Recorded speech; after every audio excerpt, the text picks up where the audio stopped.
you doing, folks? Welcome to One Piece chapter 1099, Pacifist. One more until the big 1100, and I feel like we have to be ending this Kuma flashback anytime soon now. I'm gonna have a video out in a couple days here about what we can expect when we get back to Egghead on how the rest of the arc might play out, so if that sounds interesting to you, maybe subscribe and hit the funny bell. The cover request this week is just Odin getting his hair dolled up by some tanukis. Nothing special to really glean from this one.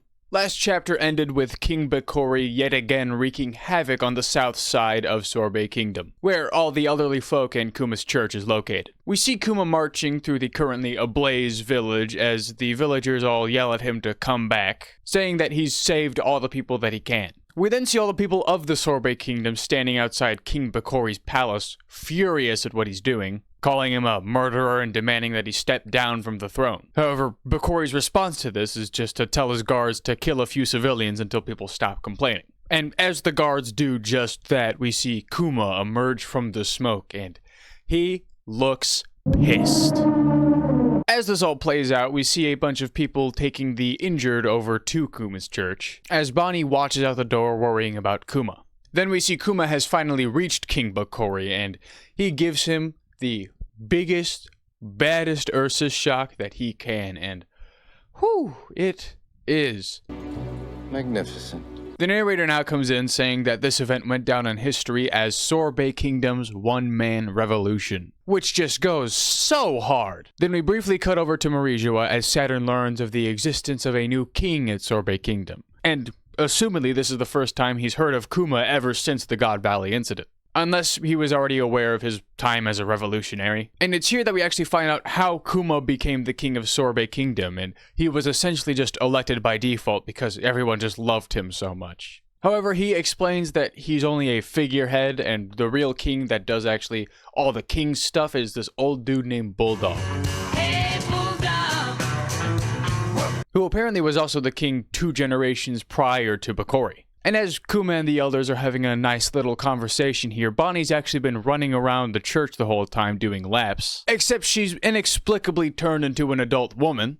And Kuma and Gyogyo immediately mistake her for Ginny. I mean, to be fair, she died like right in this spot, so I feel like my first thought too would be, holy shit, she's a ghost. But apparently Bonney doesn't even realize that she's transformed because she looks in the mirror and is just as shocked as everyone else. And then she transforms back to her normal size as Kuma passes out in the background. Then this old dude pulls out a devil fruit encyclopedia and finds the entry for the Toshi Toshi no Mi, or the Age fruit, which I'm pretty sure Oda also revealed in a recent SBS. I don't know why he did that there when he was gonna reveal it right here, but yeah, I guess my best assumption here is that Kuma or someone else brought in food to the church and either didn't realize there was a devil fruit in the mix, or it became a devil fruit while in the church. But I mean, as cool as that theory sounds, I just don't have the mental capacity to deal with that right now, man. But Bonney isn't really able to control her powers at first, which is interesting. I wonder if she unconsciously activated it, like thinking, I've got to get older while she was running around. So maybe having that like vivid desire or picture in her mind was able to subconsciously make her ability activate. I don't know, that's my best guess at least. But then King Bulldog arrives along with his mother, the former Queen Dowager Connie, who Gyokyo mistakes as Bonney transformed into an old woman. And him and Kuma are screaming about that for like 2 minutes in the background before Bulldog interrupts him. Poor Connie, how dare you be so mean to her, Gyokyo? She is a beautiful woman. But Bulldog reveals that he's come to the church in order to inform Kuma about a slanderous article written about him, saying that he stole the throne from Bakori in a violent revolution where he killed innocent civilians and burned down a village. So yeah, as everyone expected, Kuma earned the Tyrant moniker from the things that Bakori did that just got shoved onto him. But they presume that King Bakori is going to make his return to Sorbet Kingdom, this time with the world government at his side. So Kuma decides that he's going to take Bakori out before he can even step foot on the island. However, this also means he can't stay at Sorbet Kingdom since he'd be a wanted man and they'd come to the island in order to search for him, and Bonney and everyone else would be in danger. Kuma then asks Bulldog to take care of Bonney while he's away, and he agrees, saying he'll find a place with the same conditions to keep her safe. And Bonney also finally gets her powers to work as she ages herself to look just like Connie. Then as Kuma says goodbye to Bonney, he actually picks up Connie first. Oh my god, that's wonderful. I didn't even notice that until just now.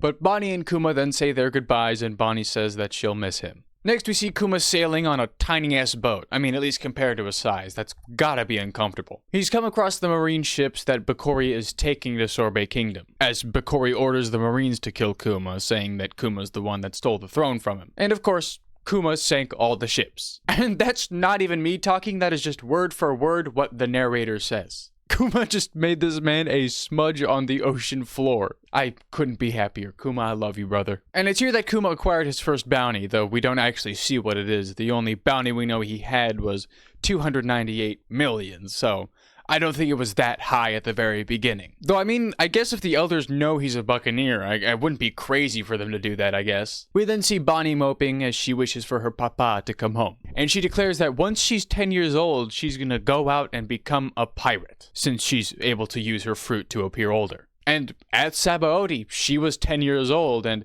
actually the first time we see her do anything when she tackles Zoro, that's her in her real age, so Oda, you shifty motherfucker. I can't believe it. But this next sequence of Kuma traveling the world in search of a cure for Bonney, oh my god, it had me jumping up and down like a toddler. He seems to visit all but 3 of the locations he ends up sending the Straw Hats during the time skip. He goes everywhere but Amazon Lily, Kamabaka Queendom, and Namakura Island. First, he visits Torino Kingdom, the island Chopper was sent to with the silly caveman people. However, they don't seem to have a cure for the disease or anything. Next, he visits Kuraiganda, Mihawk's vacation home. But there's no indication whether or not Mihawk has started staying here yet. And after this, Kuma encounters and subsequently decimates Abdullah and Jeet, the 2 former bounty hunters from Kurita Coliseum that have since joined the Ideo Pirates. Which, hey, this actually seems to be an example of bounty hunters in One Piece doing bounty hunting, so good job, Oda, finally hearing out the fans. He then visits the Futureland Baltimore on Karakuri, the island he sent Frankie,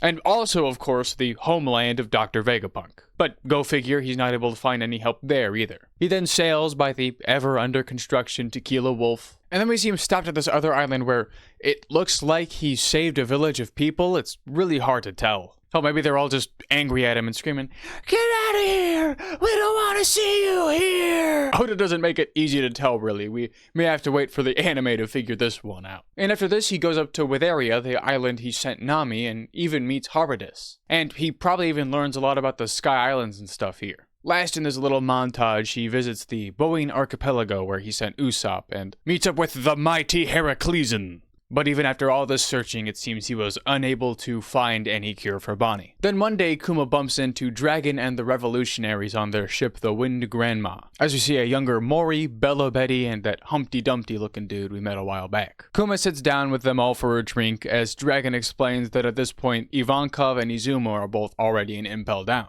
And he comments on the amount of, occupations Kuma has had at this point. I mean, think about it. This guy's been it all. King, pirate, tyrant, slave, pester, revolutionary, father, daddy. Bella Betty then asks Kuma if she can become the new commander of the Eastern Bloc of the Revolutionary Army, saying that Dragon won't allow anyone to take Ginny's spot without Kuma's permission, so he gives her the go-ahead. Dragon then mentions Sabo and Koala. I assume they're back on Baltigo and not on the ship right now. And it's also here that Dragon finally recommends Dr. Vegapunk to Kuma, saying that because Caesar recently nuked Punk Hazard, Vegapunk would have less government surveillance to deal with right now. And Kuma takes that no questions asked and takes off, Dragon giving him the most wholesome stoic badass send-off. What a Chad man. Kuma then returns to Sorbet in order to pick up Bonney, as we see she was sparring with some dude and absolutely kicking his ass. He picks her up and takes her to the soon-to-be Egghead Island, currently only called Navy Science Division Laboratory 8. Thank God they changed that name. And we also see it's still very much a winter island right now. This is when Kuma and Vegapunk finally meet, as they are both shocked by the appearance of the other. Vegapunk still has his whole head intact, so this is way before Punk Records or the satellites. But he says he needs to study Kuma's muscles for science. He says he'll be able to cure Bonney no problem, saying he's essentially going to give her a stem cell transplant. Is this still One Piece I'm talking about? But then as Vegapunk, I guess, reads Kuma's DNA, he realizes he's a buccaneer and he's like, dude, you know I work for the government, right? And Kuma's just like, I trust Dragon. And he asks Vegapunk what makes his blood so different and what makes him so special from everyone else. But Vegapunk claims not to have enough of a sample size to properly explain it. However, he does bring up the idea of making a clone army of Kuma, saying that if Kuma agrees to that, he'll waive the cost of Bonney's operation. Also, Sentomaru is just very unwillingly babysitting Bonney this whole time. She's like climbing on his axe and shit. He looks ready to punt the kid. Also, in this one panel, Bonney doesn't have the scales on her face, so I thought this was already after her surgery. But no, Oda just forgot to draw it because in the next panel we see her, she still has them, so. But Vegapunk goes on to explain to Kuma his plans for the clone soldier project, calling them mighty warriors from the future that deflect bullets and shoot laser beams to save the innocent people of the world. Kuma then recounts Dragon's description of Vegapunk, calling him strange but trustworthy, and says that if his clone army can save innocent people, then that's good enough for him. Vegapunk says Dragon's probably going to be upset since the Marines are now going to be getting a clone robot soldier army, but Kuma just says that he's grateful because he would have made a deal with the devil himself to cure Bonney. Vegapunk calling him a true saint. So true, Vegapunk, so true. However, we yet again snap over to Marijoa, where we see that Saturn has been listening to this whole conversation on a black Den Mushi, calling Vegapunk a fool for not wanting to make weapons of mass destruction.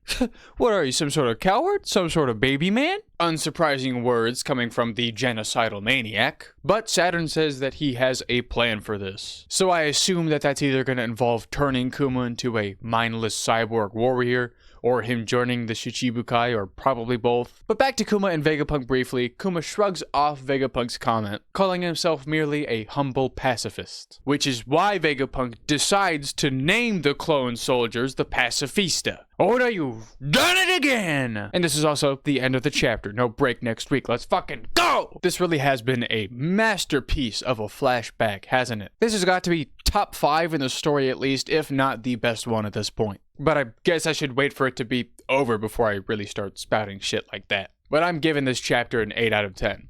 Loved seeing Kuma go all Grandma Sicko mode on Bakori like twice. Grandma Sicko mode. And it's just so crazy actually seeing Kuma and Vegapunk birth the idea of the pacifistas after all these years. But yeah, I take it the next chapter is just going to involve Kuma undergoing the cyborg operation and the pacifistas as well as the satellites and punk records being developed. But I'd assume by the end of that we'd be jumping back to the present, so not much longer to go at all, folks. But let me know what you thought of this week's chapter. What are your thoughts on Bonney's whole devil fruit situation? How did you feel about Kuma's great pirate adventure, and where do you think we're gonna go from here? Be sure to like the video if you're still here, and subscribe to see me slowly turn myself into a clone soldier army. I hope you have a lovely day. Bye. Yeah, check this out. That's what happens when you fucking drop your pillow on your space heater.